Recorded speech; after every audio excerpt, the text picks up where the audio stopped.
Ayer comenzamos ayer fue 22, hoy es 21, ayer fue 21, hoy es 22 de julio de 2025 en Matemáticas 1. Y comenzamos a tratar lo que llamamos sucesiones numéricas. Sucesiones numéricas, de las cuales identificamos dos tipos de sucesiones o filas de números. En particular, vemos que sucesiones cuando hay cosas ordenadas formalmente, aunque recordamos que puede haber filas o cosas desordenadas, hay sucesiones ordenadas, cosas que se siguen unas a otras, que son entonces quizá predecibles, y otras que no son o no parecen predecibles, a las que llamamos aleatorias. Quitando esas aleatorias, encontramos entonces dos tipos de sucesiones ordenadas, que serían las secuencias y las series. Por supuesto, tendrían que ser de números. Secuencias son filas ordenadas, filas que tienen algún orden, mientras que en las series vimos que serían filas, además de ordenadas, que llevan a cabo la adición, o que se añaden o que se adicionan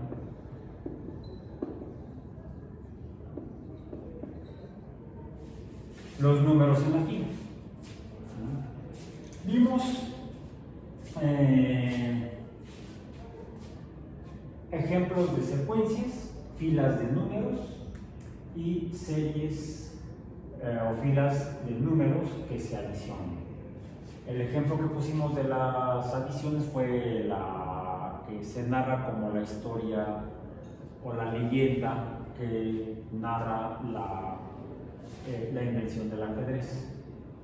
Mientras que las secuencias o filas ordenadas son simplemente filas de números, como habíamos puesto en el caso tomando los números de la leyenda del ajedrez, habíamos tenido la fila del 1 seguida del 2, que en el caso de la leyenda del ajedrez se refiere al número de semillas en cada cuadro o escaque del tablero de ajedrez en la leyenda, una semilla en el primer cuadro, 2 semillas en el segundo cuadro, 4 semillas en el tercer cuadro, y así hasta el 60º cuadro, que tendría ¿cuántas semillas?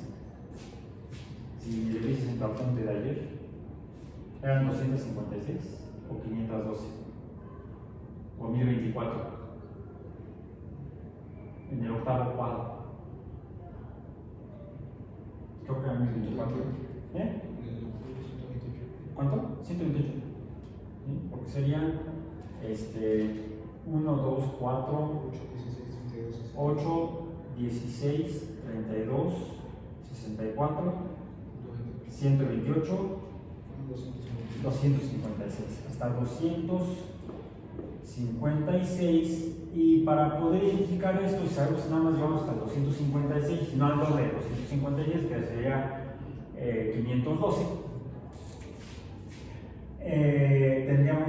Vimos que sería útil asignarles, por ejemplo, una posición, la primera posición al primer número, coma, la segunda posición, como el subíndice 2 al segundo número, la tercera posición al 4, y así hasta indicar como A sub 8, la octava posición en la primera fila del tablero de ajedrez al número 256.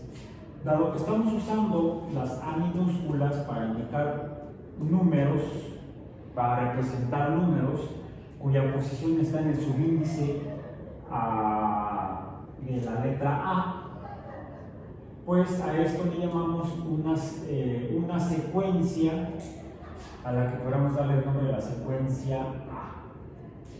La secuencia A es entonces la fila de números ordenados desde el 1 hasta el 256, donde sería el octavo número. Ojo, número, no dígito, porque mientras que el primero, segundo y tercer números son de un dígito nada más, el cuarto número también sería de un dígito, el quinto número o A sub 5 sería ya de 2 dígitos, que sería el doble de 8, que sería 16, mientras que el octavo número está formado por 3 dígitos, el 256, donde tenemos el 6 en las unidades, el dígito en las unidades, el 5 del dígito de las decenas y el 2 en el dígito, como el dígito de las centenas. Estos entonces son números naturales. Podemos decir que todos estos podemos ponerle así, y hemos transformado una fila de números en un conjunto numérico, sea el conjunto A, donde podremos decir que el conjunto A, es más, quitamos esa coma, el conjunto A está en el conjunto de los números reales. O más específicamente, como lo usamos para contar cerillas, está en el conjunto de los números naturales. Más específicamente, porque si fueran los reales podríamos tener ahí números negativos, números racionales, y lo que tenemos aquí son solamente números enteros. Entonces el conjunto A es, si te fijas, la representación de la secuencia de números como una fila de números ordenados es casi igual su representación a la representación de un conjunto numérico. En este caso aquí llamaremos el conjunto A, que estaría formado por los términos desde el 1 hasta el octavo, 256, pero con ese orden. Es decir, en el conjunto A no está el número 3, no está el número 5, sino que es específicamente el conjunto A, es el conjunto de la secuencia desde el 1 hasta el 60, hasta el 256, pero con cierta peculiaridad. Ahora vamos a ver cuál es esa peculiaridad. ¿Cuál otro fue el ejemplo que vimos de secuencias? De los números del 1 al 1. Vamos a llamarle al conjunto B. Vamos a llamarle conjunto B. El conjunto B sería el 1, 2, déjame ver, aquí mi acordeón,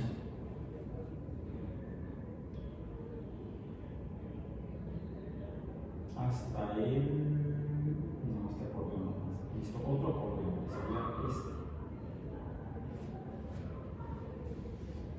Así está el 1, 2, 3, 4 y 5, nada más hasta el 5, donde podríamos decir que el conjunto B también está en el conjunto de los números naturales.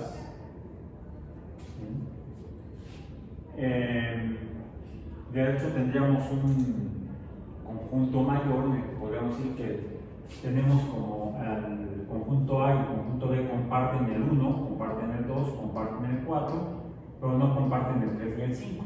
Ahí podríamos hacer toda la explicación con el lenguaje de la teoría de conjuntos numéricos.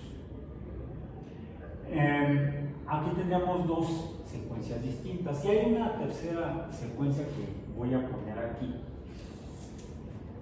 Vamos a llamar esta la secuencia C, que será aquella en la cual estarían, o nada más aquí para completar la representación, sería la secuencia B, tendría a el B sub 1, B sub 2, B sub 3, B sub 4 y B sub 5. Ahora, ¿Qué diferencia hay entre estas dos representaciones? Lo que tenemos arriba es un conjunto numérico, lo que tenemos abajo es una representación de una secuencia numérica. Es la representación de una secuencia numérica donde no están explícitos los números que conforman a la secuencia B, aunque podríamos aludir que los números de la secuencia B son los números del conjunto B. Ahora, voy a poner aquí otra, vamos a ponerla esta, la C, donde voy a poner el 1, 1, 2, 3, no, 4 no quiero el 4, voy a poner el 5, luego el 8, luego el 13, luego el 21, luego el 53, y luego voy a poner coma, puntos suspensivos. Aquí tendríamos tres secuencias distintas. ¿Por qué? Podemos decir que incluso podemos predecir cuál es el que sigue del 4, el término A sub 4, porque aquí podemos ver que el término sucesor al previo, al predecesor, es el doble del predecesor. 1 por 2 es 2, 2 por 2 es 4, 4 por 2 sería 8, sería el cuarto, y así llegamos al 256, que sería el doble de 128, el cual sería el doble de 64, el cual sería el doble de 32, el cual sería el doble del 16, el cual sería el doble del 8, el cual sería el doble del 4. Entonces, aquí encontramos que las secuencias de filas ordenadas están ordenadas de acuerdo por un patrón.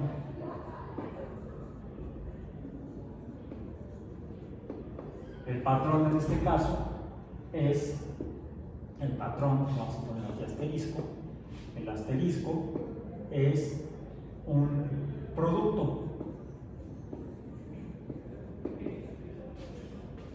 con un coeficiente de proporcionalidad, producto con un coeficiente, ¿ok? No, C, me faltó la O, por un coeficiente. ¿Cuál sería el coeficiente? El 2. El 2, vimos que en las funciones lineales sería la pendiente, el coeficiente de proporcionalidad. Bueno, el equivalente de la pendiente en una función respecto a una secuencia es el coeficiente de proporcionalidad, que es el que nos permite predecir cuál es el siguiente.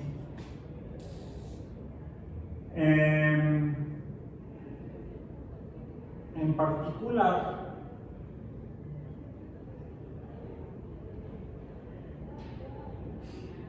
déjame ver tantito, okay. Acá.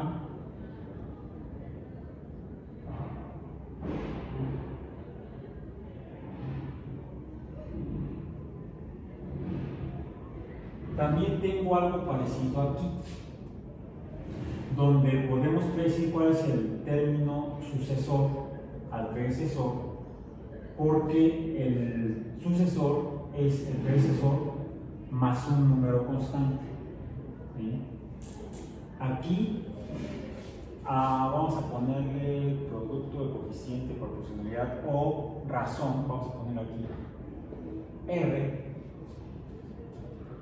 Y aquí le vamos a poner a este coeficiente, también tenemos un coeficiente, no sé por qué no estoy poniendo la O, el coeficiente al que vamos a llamar N. Bien, solo que mientras que el coeficiente aquí es un producto, el coeficiente acá es distinto, es un número n al cual voy a sumar, más bien del cual voy a sumar al predecesor para obtener el sucesor. ¿Cuánto tengo que sumarle al 1 para obtener el 2? 1. ¿Cuánto debo tener cuánto tengo que sumar al 2 para obtener 3? Igual, 1. ¿Sí? Aquí el coeficiente n, donde n es igual a 1. Aquí r, vamos a ponerle el coma, r aquí sería igual a 2, pero aquí el 2 es 1 por 2 es 2, 2 por 2 es 4 y así por 2 sucesivamente. Aquí tendríamos 3 más 1 es 4, 4 más 1 es 5. Acá sería 1 por 2, 2, 2 por 2, 4, 4 por 2, 8 y así hasta llegar a 256. Aquí hay un orden en esos números, en la secuencia C. ¿Cuál sería el orden? ¿Cuál? Es la suma de la anterior. Aquí tendríamos C sub 1, C sub 2, C sub 3, C sub 4, y así sucesivamente hasta el, bueno, aquí dijimos que es infinito. Si no sabemos cuál es el último, aquí esto sería una fila infinita. Mientras que estas dos en particular, la A y la B, son filas finitas. Sabemos cuál es el primer número, en cuál número empieza la fila o secuencia, y sabemos en cuál termina, 256 y 5. Aquí sabemos en cuál inicia, el número inicial, 1, pero no sabemos cuál es el que termina. Podríamos entonces definir dos tipos de secuencias: secuencias finitas y secuencias infinitas. Le puse así finitas, dice ahí, aunque no entiendo yo lo que escribí. Ahora, ¿es cierto lo que dijiste? Vamos a decir, podríamos decir que C sub 3 será igual a C sub 2 más C sub 1. 2 más 1 me da el 3. ¿Sí?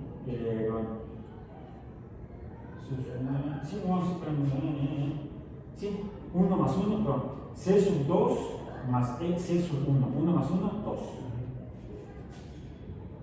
C sub 4 sería entonces C sub 3 más C sub 2. Vamos a ver, C sub 3, 2 más 1, C sub 2 igual a 3, que sería C sub 4. ¿Cuál sería C sub 5? C sub 4 más C sub 3, 3 más 2 es igual a 5. Esto podemos representarlo entonces en una forma genérica como el C sub n sería igual a C sub n menos 1 más C sub n menos 2. Ya, el C sub n, que sería el 4, será igual al C sub n menos 1, 4 menos 1, 3, más el C sub n menos 2, 4 menos 2 es 2, C sub 2. ¿Mande? Esto hasta llegar al 53 o hasta que sea. Pero aquí me equivoqué. Ah, es que no es 53. Es 44. 44, a ver. 1 más 3. sería 4. Sería, es cierto, es 34. ¿Por qué puse 44 por sonso? ¿Qué puse? Ya no sé en qué puse. 34. Sería 21 más 13 es 1 más 3 es 4. 2 más 1 es 3. Fue un lapsus tontos de mi parte. Ahora sí ya se cumple. No sé por qué puse, porque el que sigue es 55. ¿Sí? 21 más 34 es 55. Aquí tenemos 3 secuencias distintas, la A, la B y la C, que se definen por un patrón, el cual se puede representar mediante alguna, llamémosle, fórmula matemática o alguna relación matemática. ¿Cuál sería la de las anteriores? La vamos a ver a continuación. Pero antes de eso, quiero hacer una referencia a esta de aquí. A ver, vamos a representar gráficamente esa secuencia. Vamos a ponerla así. Voy a poner un cuadrito de 1 centímetro por 1 centímetro. Y luego otro cuadrito de 1 centímetro por 1 centímetro hacia arriba. Más o menos 1 centímetro. ¿Cuánto tiene de longitud más larga este rectángulo formado por 2 cuadrados? Si era de 1 más 1, la longitud mayor es igual a 2. ¿Qué sucede si yo ahora trazo un cuadrado de 2 por 2? Ahora tengo un nuevo rectángulo que sería de 2 por 3. 2 por 3. Este cuadrado representa el primer dígito, el primer número de la secuencia C, este de aquí. El de arriba representaría a el segundo número, que sería el 1, el segundo 1. Y este nuevo cuadrado representaría a el número 2. Ahora tengo entonces,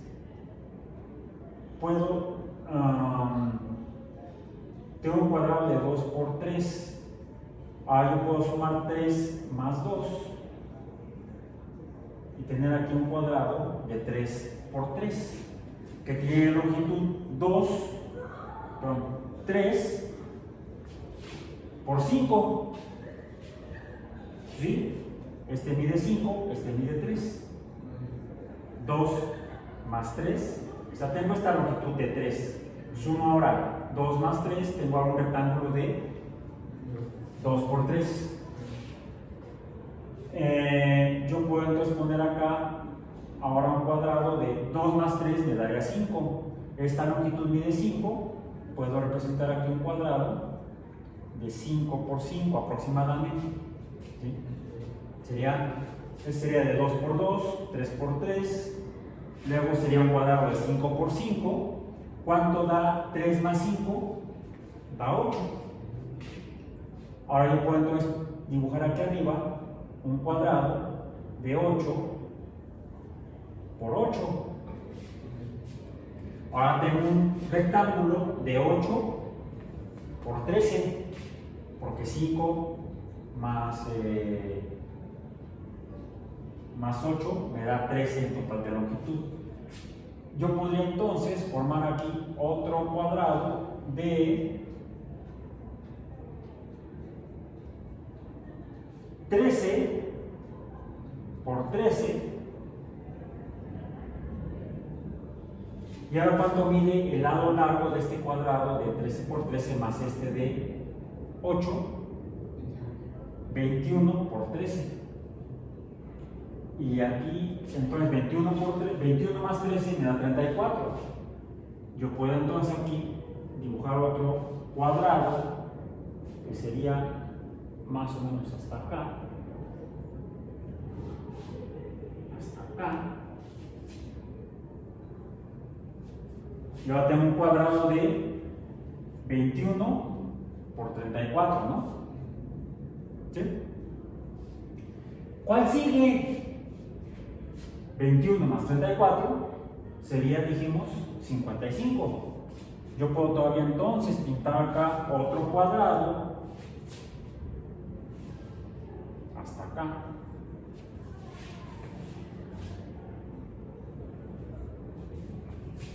Así. ¿Y qué se ha formado? ¿Qué se ha formado?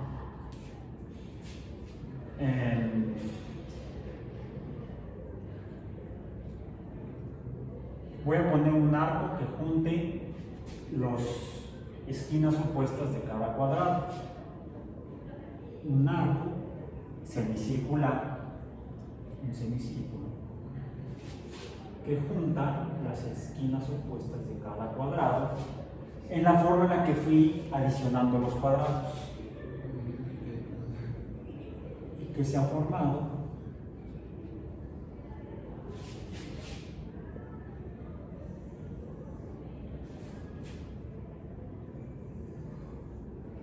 Una espiral.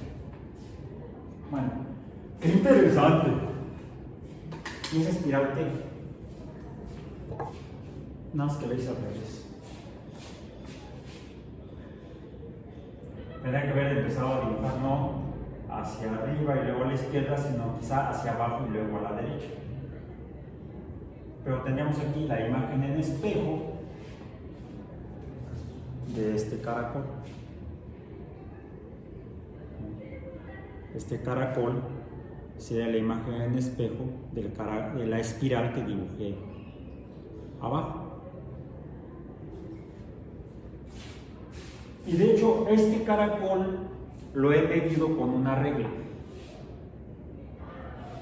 y corresponde a esta secuencia, la proporción en un eje que trace desde el centro hacia el exterior en la espiral que sigue este caracol hacia la derecha, en la forma en la que fue creciendo. Yo lo fui creciendo hacia la izquierda.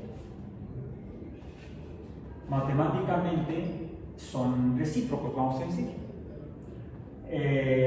Quizá esto puede existir en otro universo donde los aminoácidos seleccionados durante la selección natural en la evolución de la vida en la Tierra, en lugar de usar aminoácidos L para la formación de proteínas, hubieran sido seleccionados los aminoácidos D, que son la imagen en espejo de los aminoácidos que conforman a todos los seres vivos en la Tierra.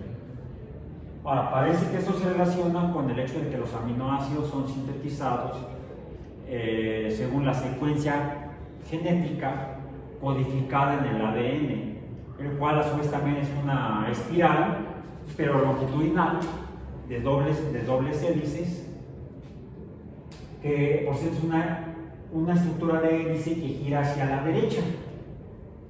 Se le llama hélice alfa. Se ha encontrado que es posible que haya estructuras de hélices que giren en el sentido opuesto o hélices beta. Solo que en el caso de cómo están estructurados en la Tierra, esa hélice beta presenta cierta deformación estructural por las bases púricas y pirimídicas y el azúcar ribosa, bueno, más bien desoxirribosa, que es esencial para la estructura tridimensional del ADN. Los azúcares también cuentan con este fenómeno químico de la existencia de un mismo tipo de compuesto químico, como en el caso de los aminoácidos. Los alfa aminoácidos cuentan con imágenes en espejo estructural, que son los alfa aminoácidos.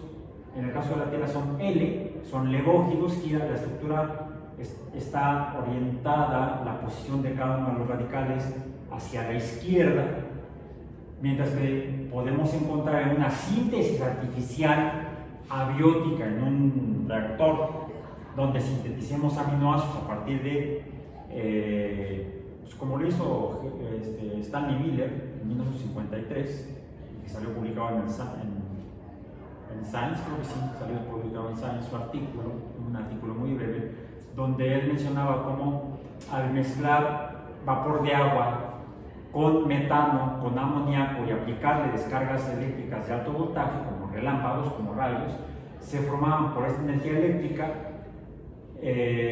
moléculas de carbono con amoníaco y oxígeno, con nitrógeno y oxígeno unidos, y estas moléculas eran efectivamente aminoácidos, con una estructura donde se encontraban tanto los L-aminoácidos alfa como los D-aminoácidos alfa.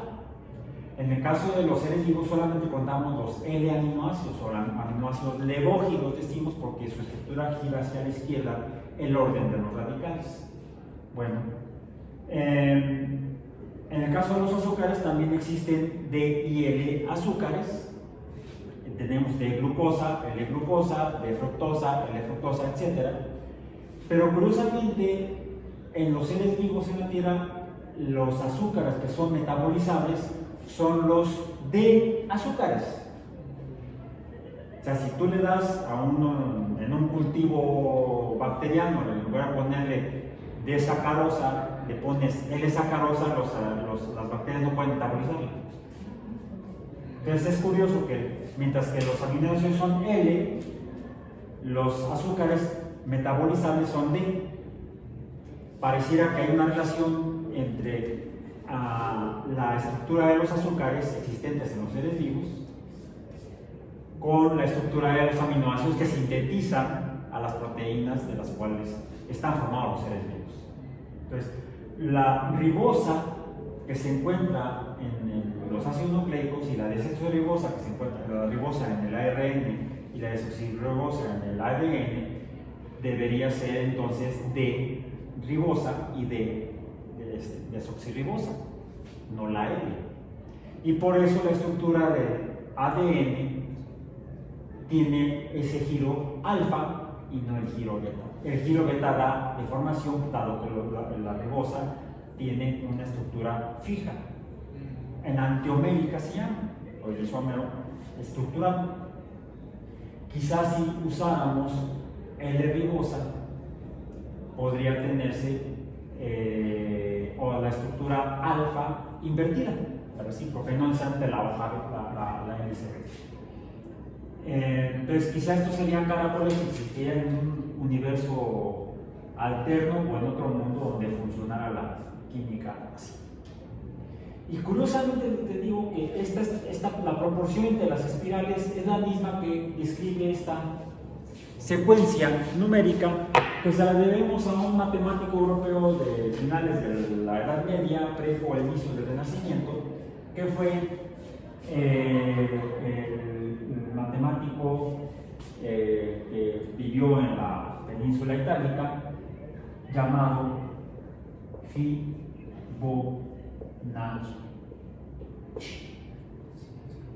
Y esa es la secuencia de Fibonacci, que se encuentra no solamente en organismos como los caracoles, sino que se encuentra también en otros tipos de organismos, como la estructura en la que crecen los helechos. Se encuentra en la estructura que tienen flores compuestas, como las margaritas, como el girasol, donde el montón de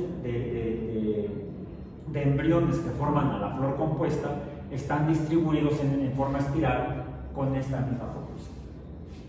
Entonces, curiosamente, es una secuencia numérica existente como unidades espaciales, no necesariamente milímetros, sino proporciones entre cada vuelta de la espiral, de la distribución de, pues podemos de aquí tener de esta espiral, se podría estar concatenada a otra espiral continua de esta.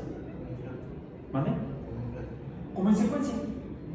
Como en secuencia, quizá no empieza aquí, quizá empieza acá, y entonces tendríamos otra espiral que estaría formando, que es la manera en que se arreglan los embriones en las células, en las plantas que tienen precisamente flores compuestas.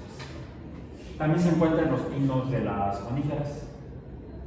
O sea, en las plantas es muy abundante, en las plantas vasculares, y se ha observado también común en las estructuras helicoidales de los ciclones tropicales, o incluso en las galaxias espirales.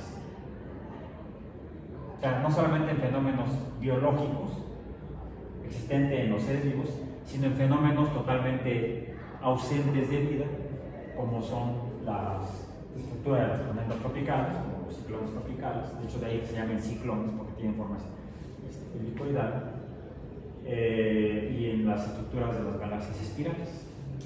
O sea, parece que es un patrón que se debe a la estructura íntima de la materia. Finalmente esto lo interpretamos con base en la estructura molecular de azúcares, aminoácidos, etc. Vamos a cerrar esta parte de hoy revisando cuál sería el patrón, por ejemplo, de filas como esta. Para eso tendríamos entonces que acudir a no a la secuencia, sino a la serie. Tengamos la serie B, dijimos serie, no secuencia. En la serie es una fila ordenada donde los números están adicionando. Tendríamos entonces el 1, más el 2, más el 3, más el 4, más el 5. ¿Por qué? Porque es una secuencia finita. No hay más números después del 5. Pues dijimos que a estos, cada uno de estos le llamamos términos. Las secuencias están formadas por números llamados términos. Término A sub 1, A sub 2, A sub 3 hasta A sub 8, en el caso de la A, términos B sub 1 hasta B sub 5 en la B, y términos desde B sub 1 hasta C sub 1 hasta indefinido. Podríamos ir hasta, en este caso sería C sub infinito, para que sea que tenga una fila infinita, una secuencia infinita. Podríamos tener entonces series, eso serían series, la serie B, que sería una serie finita. Bien, una serie finita. Bueno, como serie, entonces, es una fila de números, pero al ser adicionables, también entonces, esto nos debe dar lo que llamaríamos una suma o sumatoria. Llamémosla, en lugar de la sumatoria, representamos con la letra sigma.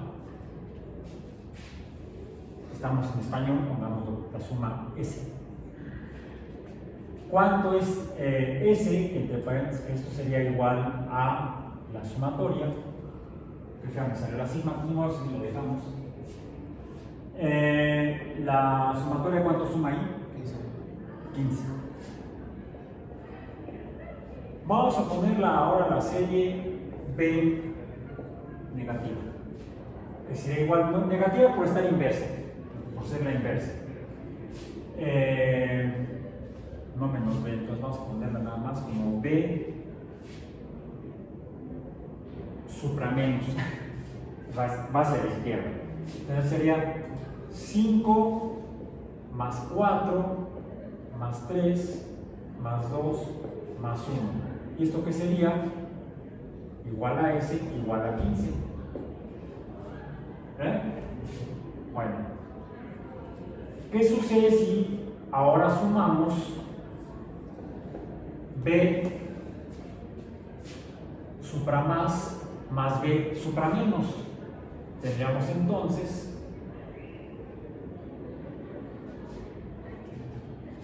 la suma de B supra más es 15, la suma de B supra menos es 15, 15 más 15 es 30.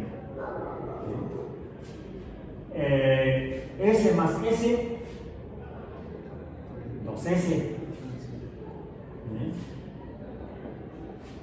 ¿Y aquí qué tendríamos?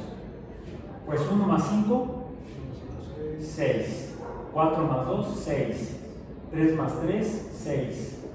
4 más 2, 6. 5 más 1, 6. Esto sería entonces, esto es igual a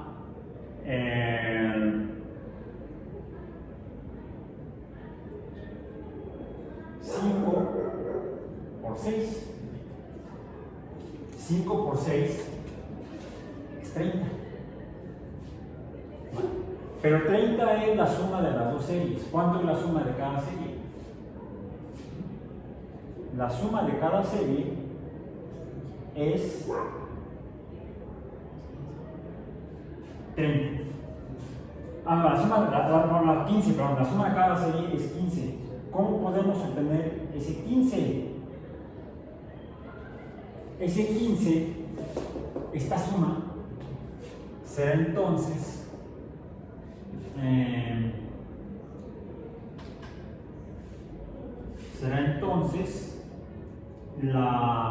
vamos a poner así.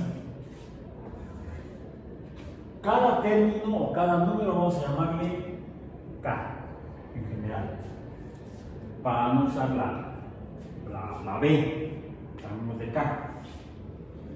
Desde K igual a 1 hasta, en este caso, hasta 5, hasta el quinto término. Son 5 términos, hasta B sub 5, será K sub 5. ¿Y esto cuánto es? Esto sería 5 por 6 entre 2, para este caso en particular. Ahora, 5, ¿quién es? 5 es el subíndice del último término, o el número total de términos. Aquí diríamos que el número de términos, el n total, es igual a 5. El número total de términos es igual a 5. A ese le vamos a llamar, entonces, este es igual a, vamos a ponerle n. Tendríamos entonces que la sumatoria de K sub 1 hasta 5, o hasta n, hasta n, de K va a ser igual 5, que es n, el número total de términos, son 5 términos. Son 5 términos. No es este 5, es este 5. ¿Sí? Este 5 es este 5. Es igual a la n que tenemos acá. Y el 6, ¿qué es? La suma del primer término, que es igual a 1, por el número de términos n más 1, todo dividido entre 2. Y esta es la fórmula para obtener la suma de series que son definibles mediante este coeficiente sub n. A estas series que reciben, que son predecibles con base en la suma de 1 más 1 más 1 más 1 más 1, la suma de un número constante, porque podríamos tener otra serie diferente. Vamos a poner aquí, vamos a A, B, C, que sea la serie D que sea, déjame ver, aquí es 4, no, 2 más 5 más 8 más 11. ¿Cuánto es la suma total? ¿Cuánto suma D? ¿Cuánto? 26. Son 11 más 2 más 5 son 7, más 8 serían 15, más 11 son 26. Ahora, ¿cómo? Aquí tengo entonces D, serían D sub 1 más D sub 2 más D sub 3 más D sub 4 para nuestra serie finita, distinta. ¿Cómo conozco cuál es el sucesor del 1, del sub 1, del número 2? Le puedo sumar aquí 3. 2 más 3, 5. 5 más 3, 8. 8 más 3, 11. Aquí el índice se llama,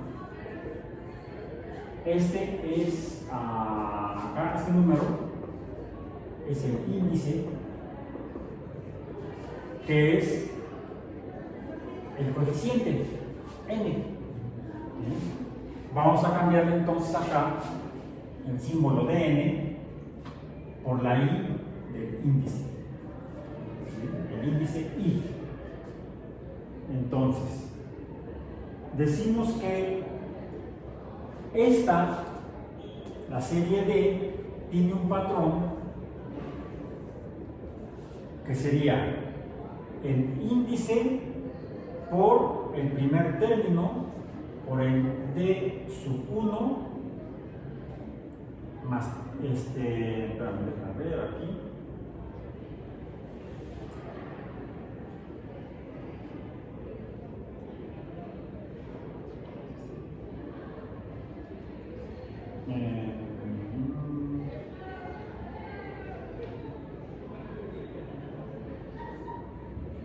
Aquí está. Aquí, un pequeño. El patrón es el 3, que es el índice, y por el número total de términos, que sería 4, 3 por 4, menos 1. Menos 1. Y esto me va a permitir predecir cuál es cada término. Vamos a ponerle el B sub 3n,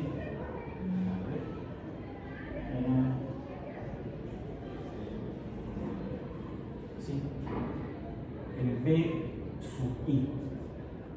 3 por, o sea, 3 por 2, 3 por 2, 6. Es el primer término, es el 2. Y, que es el 3. Esto es igual. Esto es i. Entonces, 3 por 2, 6. Menos 1, 5. ¿Okay?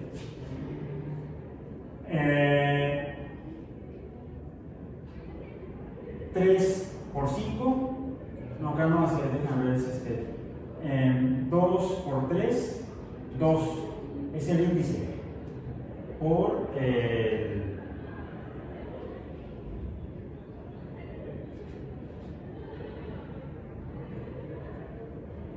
sabes que no, aquí me estoy equivocando. Vamos a decir aquí es el número n. N por el índice, es n por i, n por i, n por i. El n es igual a 3, no, aquí me estoy equivocando, no es i, aquí es n. Este es el número n, pues sería 3 es el índice, por la posición que es el n, 1, o el número de la posición 1, 3 por 2, 6, menos 1, 5. 3 por 2, 6, menos 1, 5. Luego el segundo, que sea aquí está, el D sub I, D sub I. 3 por 2, no, 3, el tercer ya me necesitamos aquí. 3.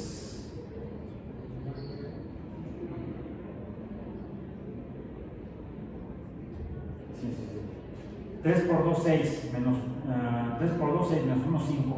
Aquí sea 3 por 3, 3 el índice, por 3 el coeficiente n, por la posición, por el índice 3, 9, menos 1, 8. Ahora, 3 por 4, 12, menos 1, 11. Okay. Este es entonces el patrón n por el índice, por no llevarlo. Entonces,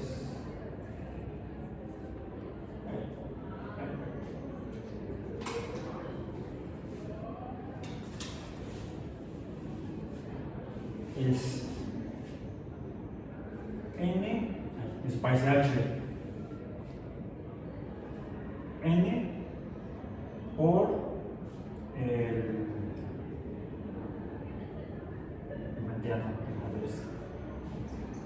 3 es el patrón, el coeficiente, vamos a poner el coeficiente. Perdón, aquí me equivoco. Este es el coeficiente. Es el coeficiente. El índice es este. Este es el índice.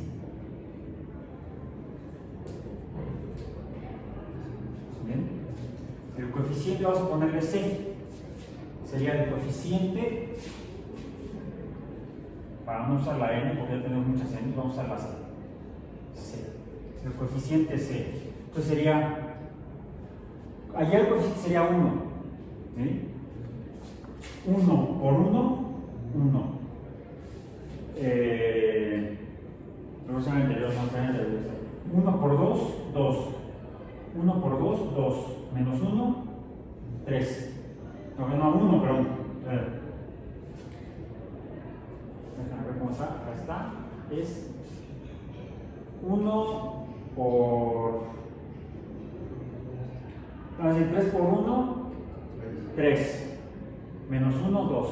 Aquí sería 1. No es que aquí el que tenemos que usar es este. Lo suma a las X. Este es de aquí. Este es para abajo. ¿Bien? Ahora vamos a ver si funciona para esto. ¿Cómo sería? N es el número total. Es el número total. Este de aquí. Sería, vamos a decir, B sub 1 más B sub 2 más B sub 3 más B sub 4 más B sub 5. Esta sería B sub 5, donde el 5 es igual a n. Bien, ahí está. Entonces sería 5 por 5 más 1. 5 más 1, 6. Por 5, 6 por 5, 30. Entre 2, 15. Para este tendría que ser n, ¿cuántos son? 4. Serían 4 por 4 más 1 entre 2. Y esto sería entonces a 4 más 1. 5 por 4, 20. No, aquí ya no. Entonces, esta obedece a otra. A esta obedece al patrón. Tiene que obedecer al patrón. El patrón se llama. Aquí es esta. Entonces, decíamos,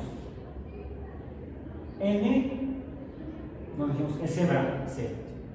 C es 3, esto dijimos entonces aquí en así, esta es C. C es 3. C por el índice. Y sería menos 1 es igual a el término siguiente. Sería, vamos a decir, a el valor del término, del B sub I. Entonces sería B sub I más 1.